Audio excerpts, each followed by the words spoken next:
18 मई 1974 राजस्थान के पोखरण रेगिस्तान में दोपहर 3:45 पर धरती अचानक से कांप उठी। एक जोरदार धमाका हुआ, इतना तेज कि पूरी जमीन हिल गई। लेकिन यह कोई साधारण धमाका नहीं था, यह था भारत का पहला एटॉमिक टेस्ट, स्माइलिंग बुद्धा। पूरी दुनिया सोच रही थी कि भारत नॉन अलाइनमेंट की नीति अपनाकर अपनी जरूरतें पूरी कर पाएगा या नहीं, और इसी बीच भारत ने परमाणु बम बना लिया। अमेरिका के होश उड़ गए।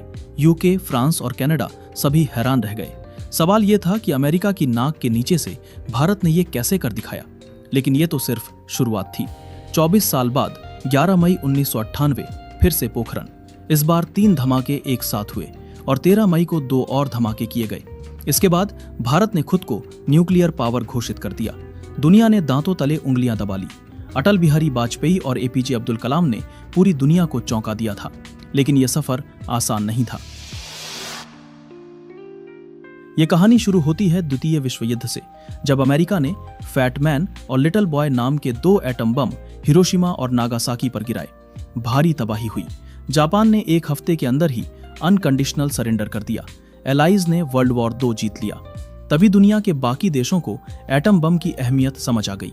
अमेरिका के बाद रूस ने 1949 में टेस्ट किया, यूके ने 1952 में, फ्रांस ने 1960 में और चाइना ने 1964 में। और उन्हीं दिनों हमारे देश के legendary scientist doctor Homi Jahangir Bhabha भी न्यूक्लियर रिसर्च पर काम कर रहे थे। वो भारत को एटॉमिक पावर बनाने में जुटे हुए थे, लेकिन सरकार ने कभी भी उन्हें न्यूक्लियर बम बनाने की परमिशन नहीं दी। लेकिन उसी समय कुछ ऐसा हुआ जिसने पूरे भारत को हिला दिया। 1962 चीन ने भारत पर अचानक हमला कर अक्साई चिन पर कब्जा कर लिया था। भारत की हार हो गई। हजारों जवान शहीद हुए। 38,000 वर्ग किलोमीटर भारतीय जमीन चाइना के कब्जे में चली गई। और तभी 1964 में चीन ने अपना न्यूक्लियर टेस्टिंग भी पूरा कर लिया था। भारत इस हार से उभर भी नहीं पाया था कि तुरंत 1965 और 1971 में पाकिस्तान ने हमला कर दिया। और तो और 1971 के युद्ध में ब्रिटिश नेवी फ्लीट अरब सागर से और यूएस नेवी बंगाल की खाड़ी की तरफ से भारत को घेरने लगी। ऐसी स्थिति में भारत ने यूएसएसआर को अर्जेंट मैसेज भेजकर हेल्प मांगी। तब तुरंत यूएसएसआर की नेवल शिप भारत की सिक्योरिटी के लिए निकल पड़ी। जैसे ही यूके को इस बात का पता चला, वो बिना देर किए मेडागास्कर की तरफ भाग निकला। यूएस का टास्क फोर्स अपने 75,000 टन की क्षमता और 70 फाइटर एयरक्राफ्ट के साथ बंगाल की खाड़ी में उतरने वाला था। वहीं अपना आईएनएस विक्रांत भी 20,000 टन की क्षमता और 20 फाइटर जेट के साथ शान से यूएस को मुंह तोड़ जवाब देने को तैयार था। और यूएसएसआर के naval marine force, cruiser destroyer और न्यूक्लियर वॉरहेड्स भी भारत के सपोर्ट में आकर खड़े हो गए। तब जाकर यूएस की नेवल फोर्सेस ने बे ऑफ बंगाल में प्रवेश नहीं किया और यूके फोर्सेस की तरह ही अपना मुंह पाकिस्तान से मोड़ लिया। 1971 में भारत की जीत के पीछे यूएसएसआर के सपोर्ट का बहुत बड़ा रोल था। इसलिए उस दौरान इंडियन लीडर्स को लगा कि अगर चाइना और पाकिस्तान जैसे देशों का सामना करना है तो न्यूक्लियर वेपन्स जरूरी हैं। न्यूक्लियर बम बनाकर अमेरिका ने न्यूक्लियर रेस की शुरुआत जरूर की थी, लेकिन भारत को इस रेस में शामिल करने वाले 3 महान लोग थे: जे.आर.डी. टाटा, डॉक्टर होमी जहांगीर भाभा और लाल बहादुर शास्त्री। जे.आर.डी. टाटा ने न्यूक्लियर रिसर्च के लिए फंडिंग की थी। जब अमेरिका ने हिरोशिमा और नागासाकी पर बम गिराकर अपनी पावर का शो ऑफ किया था, तभी से होमी भाभा जवाहरलाल नेहरू और कांग्रेस लीडर से कहते आए थे कि हमें भी न्यूक्लियर पावर की फील्ड में अपना काम आगे बढ़ाने की जरूरत है। इस प्रोग्राम में प्राइम मिनिस्टर जवाहरलाल नेहरू भी काफी दिलचस्पी रखते थे। इसीलिए उन्होंने इस न्यूक्लियर प्रोजेक्ट को पीसफुल डेवलपमेंट के नाम पर ऑथराइज किया था। लेकिन उन्होंने एटॉमिक रिसर्च को सिर्फ पावर जनरेशन तक ही सीमित रखने को कहा था। डॉक्टर भाभा ने 1954 में एटॉमिक एनर्जी एस्टेब्लिशमेंट प्रॉम्बे को एस्टेब्लिश किया ताकि भारत में multidisciplinary nuclear research programme शुरू किया जा सके। और जब 1964 में चाइना ने अपना न्यूक्लियर टेस्ट किया, तब लाल बहादुर शास्त्री ने 1965 में भारत के न्यूक्लियर एक्सप्लोजिव प्रोग्राम को ग्रीन सिग्नल दे दिया। लेकिन तभी जनवरी 1966 में कुछ ऐसा हुआ जिसे सुनकर आज भी रोंगटे खड़े हो जाते हैं। डॉक्टर होमी भाभा एक प्लेन क्रैश में मर गए। और सबसे हैरान करने वाली बात, उसी महीने लाल बहादुर शास्त्री की भी संदिग्ध परिस्थितियों में मौत हो गई। एक ही महीने में 2 ऐसे लीडर जो भारत के न्यूक्लियर प्रोग्राम को आगे बढ़ा रहे थे, खत्म हो गए। आज तक ये रहस्य बना हुआ है कि यह महज संयोग था या कुछ और। लेकिन इन दोनों की मौत के बाद भारत का न्यूक्लियर प्रोग्राम एक बड़ा झटका खा गया। फिर भी दूसरे फिजिसिस्ट ने इस काम को आगे बढ़ाया। इन्हीं दोनों की याद में इस सेंटर का नाम बदलकर भाभा एटॉमिक रिसर्च सेंटर कर दिया गया, जिसके साइंटिस्ट्स ने मिलकर भारत के पहले न्यूक्लियर प्रोजेक्ट को आकार दिया। परेशानी ये थी कि आज़ादी के बाद भी भारत एक बुरे दौर से गुजर रहा था। तब ना तो हमारे पास एडवांस टेक्नोलॉजी थी और ना ही इस फील्ड में प्रोग्रेस करने के लिए स्पेसिफिक बजट। हालात इतने बुरे थे कि यूएस और यूएसएसआर जैसे विकसित देशों की ह्यूमैनिटेरियन एड पर देश चल रहा था। लेकिन इसी बीच यूएसएसआर, यूके और फ्रांस वो देश बन गए जो न्यूक्लियर बम बनाने में सफल हुए। फिर देर ना करते हुए चाइना ने भी अपना पहला न्यूक्लियर टेस्ट कंडक्ट किया। अब दुनिया में 5 ऐसे देश थे जो घातक न्यूक्लियर टेक्नोलॉजी से किसी भी देश को तबाह कर सकते थे। दुश्मन देश चाइना के इस लिस्ट में शामिल होते ही भारत पर भी प्रेशर बन गया था कि वो अपनी डिफेंस टेक्नोलॉजी को दुरुस्त करे। सिक्योरिटी के इसी खतरे की वजह से अब भारत ने भी अपना ध्यान न्यूक्लियर वेपन्स की तरफ मोड़ लिया। 1966 आते आते रूलिंग पार्टी से लेकर सारे लीडिंग इंडियन साइंटिस्ट लॉबी का भी यही मानना था कि इंडिया को एटॉमिक वेपन्स में सेल्फ रिलायंट होना बहुत जरूरी है। वहीं दूसरी तरफ रूस, यूएस, यूके, फ्रांस और चाइना ने नॉन प्रोलिफरेशन ट्रीटी बनाई, जिसमें कहा गया कि एनपीटी के मेंबर्स न्यूक्लियर वेपन टेक्नोलॉजी को बढ़ाने से रोकेंगे। उनका यह भी कहना था कि ये देश अब किसी भी दूसरे देश को इस खतरनाक वेपन को बनाने नहीं देंगे। ऐसे में एनपीटी की दोहरी नीति से भी भारत नाराज हो गया और इस ट्रीटी पर भारत ने साइन नहीं किया और यह डिसाइड किया कि अब भारत भी अपना एटम बम बनाएगा। लाल बहादुर शास्त्री की डेथ के बाद जब 1966 में इंदिरा गांधी के हाथ में सत्ता आई, उन्होंने भी फैसला कर लिया था कि भारत भी न्यूक्लियर बम बनाने पर काम जारी रखेगा। इस प्रोजेक्ट पर वेस्टर्न कंट्रीज की पैनी नजर थी। यूएस से लेकर कोई भी डेवलप्ड देश नहीं चाहता था कि भारत भी न्यूक्लियर क्लब का हिस्सा बन जाए। इन्हीं चुनौतियों के बीच न्यूक्लियर बम बनाने का काम 2 टीम्स को सौंपा गया, जिसमें पहली टीम को BARC के डायरेक्टर राजा रमन्ना लीड कर रहे थे, जबकि दूसरी टीम को लीड करने का जिम्मा DRDO के डायरेक्टर DD नाग चौधरी को सौंपा गया था। दोनों टीम्स को मिलाकर टोटल 75 साइंटिस्ट और इंजीनियर्स की टीम इस काम पर लगी हुई थी। लेकिन केवल 3 लोगों को ही न्यूक्लियर प्रोजेक्ट की जानकारी थी, जिसमें पहली खुद इंदिरा गांधी थी। मिशन की सीक्रेसी को बरकरार रखने के लिए डिफेंस मिनिस्टर और होम मिनिस्टर को भी इस प्रोजेक्ट की इंफॉर्मेशन से बाहर रखा गया था। लेकिन यहाँ एक बड़ी परेशानी आई।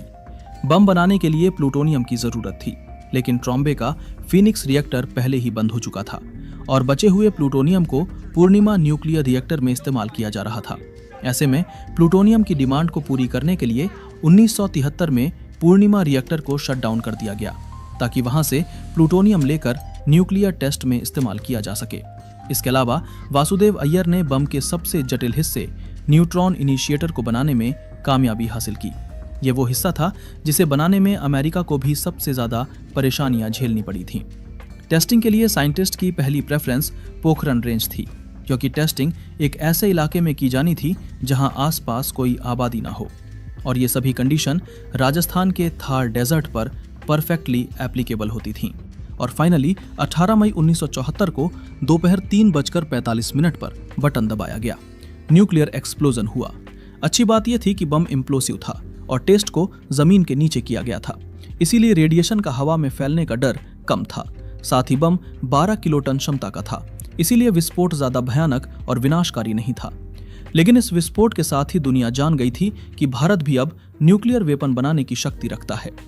भारत के इस पहले न्यूक्लियर टेस्ट को स्माइलिंग बुद्ध के नाम से बुलाया जाने लगा। अखबारों में छपी इंडियन न्यूक्लियर टेस्ट की खबर से अमेरिका की नींद उड़ गई थी।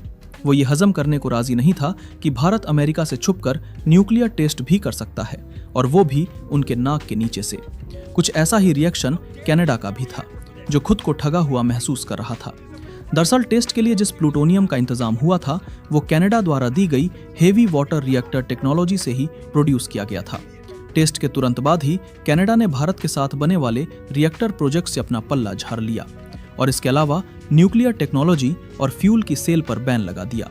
कई वेस्टर्न नेशंस का मानना था कि भारत खुद 1960 के दशक से एनपीटी का समर्थन कर रहा था, और आखिर में भारत ने ही गुपचुप तरीके से न्यूक्लियर डिवाइस टेस्ट करके इस ट्रीटी का मजाक बना दिया। CTBT ट्रीटी को रिलीज किया गया। यह comprehensive nuclear test ban treaty थी, जिसके तहत नियम बनाया गया कि किसी भी देश या इंसान को न्यूक्लियर टेस्ट करने की इजाजत नहीं है। इसके अलावा NSG का भी फॉर्मेशन किया गया। NSG दरअसल न्यूक्लियर सप्लायर ग्रुप था, जिसमें यह साफ शब्दों में कहा गया था कि कोई भी देश बिना परमिशन के यूरेनियम सप्लाई नहीं कर सकता। खासतौर पर भारत को न्यूक्लियर रिलेटेड रिसोर्सेज सप्लाई करने पर पूरी तरह बैन लगा दिया गया था।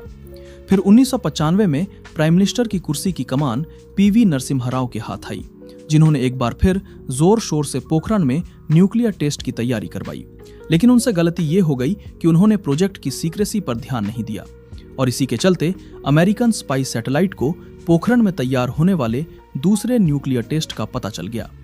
यहाँ एक बार फिर अमेरिकन प्रेसिडेंट बिल क्लिंटन ने भारत पर जियोपॉलिटिकल प्रेशर बनाकर न्यूक्लियर टेस्ट को बैन करवा दिया।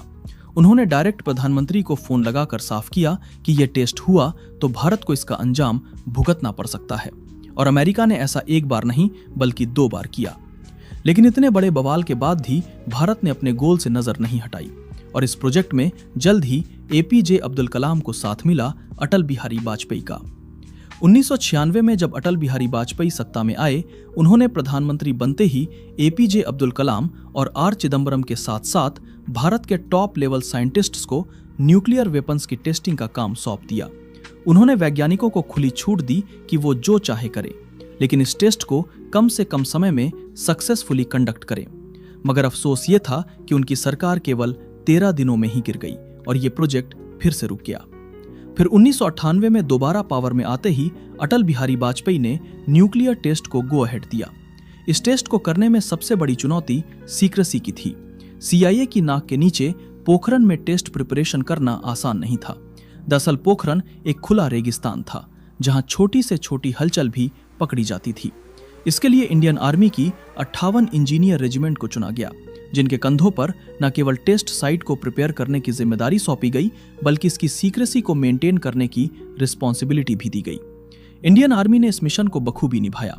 सैटेलाइट्स और CIA की पैनी नजरों से टेस्ट को बचाने के लिए आर्मी ने सैंड ड्यून्स का सहारा लिया। टेस्ट साइट पर जो भी साइंटिस्ट्स और इंजीनियर्स काम करते थे वो एक दूसरे से कोड शब्दों में बात करते थे। साथ ही असली नाम के बजाय फेक नेम का इस्तेमाल करते थे। जैसे कि डॉक्टर एपीजे अब्दुल कलाम को मेजर जनरल पृथ्वीराज के नाम से जाना जाता था, वहीं आर चिदम्बरम को मेजर जनरल नटराज कहकर बुलाया जाता था। सभी साइंटिस्ट के लिए इंस्ट्रक्शन थे कि टेस्ट साइट पर वो आर्मी की यूनिफॉर्म में ही काम करें। इसके अलावा टेस्ट साइट पर ज्यादातर काम रात को किया जाता था, क्योंकि रात को अंधेरे की वजह से सैटेलाइट की विजन पावर पर इम्पैक्ट पड़ता था।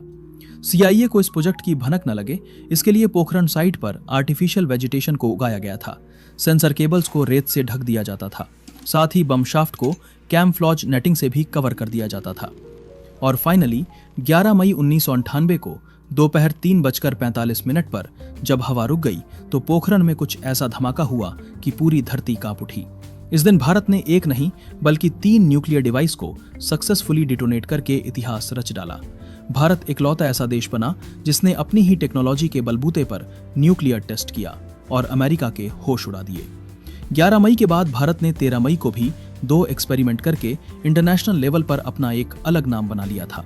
भारत की इस बड़ी अचीवमेंट को ऑपरेशन शक्ति का नाम दिया गया। देश में जहां इस न्यूक्लियर टेस्ट के चलते जश्न का माहौल था, वहीं सभी वेस्टर्न नेशंस में मातम छाया हुआ था। अमेरिका के प्रेसिडेंट अपनी कॉन्फ्रेंस में भी भारत के टेस्ट को एशिया के लिए खतरा बताने से पीछे नहीं रहे थे। लेकिन इन सभी बयानबाजियों के बीच अटल बिहारी वाजपेयी ने भारत के पक्ष को बड़ी सूझबूझ से डिफेंड किया था। एपीजे अब्दुल कलाम भी प्रेस कॉन्फ्रेंस में ये बयान देते नजर आए थे कि भारत ने ये वेपन अपने देश की सुरक्षा के लिए बनाया है। इतिहास उठाकर देख लो तो आज तक भारत ने कभी किसी भी देश पर आक्रमण करने की कोशिश नहीं की है, बल्कि इसके विपरीत दूसरे देशों ने भारत पर आक्रमण किया है। ऐसे में हमारा ये हथियार भारत की सिक्योरिटी को ध्यान में रखकर बनाया गया है।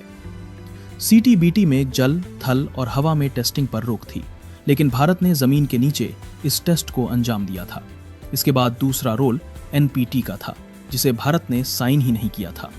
अमेरिका ने भारत पर NSG के तहत न्यूक्लियर रिसोर्सेज को दूसरे देश से सप्लाई करने का आरोप भी लगाया था, लेकिन इस टेस्ट में इस्तेमाल होने वाले सारे रिसोर्सेज भारत के ही थे।